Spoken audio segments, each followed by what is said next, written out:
നാം ഇപ്പോൾ ജ്യോതികലശയാത്രയുടെ സന്ദേശവുമായി രാജസ്ഥാനിലും ബംഗാളിലും വടക്കുകിഴക്കൻ സംസ്ഥാനങ്ങളിലുമൊക്കെ സഞ്ചരിക്കുന്നുവെങ്കിൽ അതിനു പിന്നിലുള്ള സന്ദേശം ഒന്നു മാത്രമാണ്. അത് ഇതാണ്: നമുക്ക് ലഭിച്ച സൗഭാഗ്യങ്ങളെ മറ്റുള്ളവർക്ക് കൂടി പരിചയപ്പെടുത്തുക.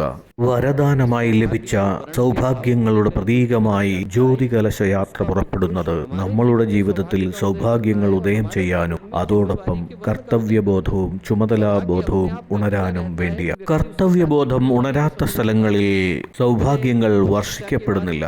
ഒന്നിൽ കൂടുതൽ പ്രാവശ്യം കൊടും തപസ്സനുഷ്ഠിച്ചപ്പോഴാണ് ഭഗീരഥന് മുന്നിൽ ഗംഗാദേവി അവതരിച്ചത്. തന്റെ പൂർവികരുടെ ശാപമോക്ഷത്തിനായി താൻ സ്വയം നടത്തിയ പരിശ്രമങ്ങൾ, തന്റെ സ്വന്തം നേട്ടങ്ങൾ എന്ന നിലയിൽ ഗംഗയെ തന്റെ വീട്ടിൽ തളച്ചിടുകയല്ല ഭഗീരഥൻ ചെയ്തത്. ഗംഗോത്രിയിൽ ഗോമുഖത്തുനിന്ന് പുറപ്പെട്ട ഗംഗയെ ഗംഗാസാഗരം വരെ എത്തിച്ച് വഴിയിൽ 2000-ഓളം തീർത്ഥങ്ങളെ പരിശുദ്ധമാക്കുകയാണ് ഭഗീരഥൻ ചെയ്തത്. ഇതേ കാര്യമാണോ ഇന്ന് നിങ്ങൾ ചെയ്യേണ്ടത്? ഗുരുദേവൻ വന്നു, നമുക്കിടയിൽ ഇതാ ജ്ഞാനഗംഗയുടെ അവതരണമുണ്ടായിരിക്കുന്നു.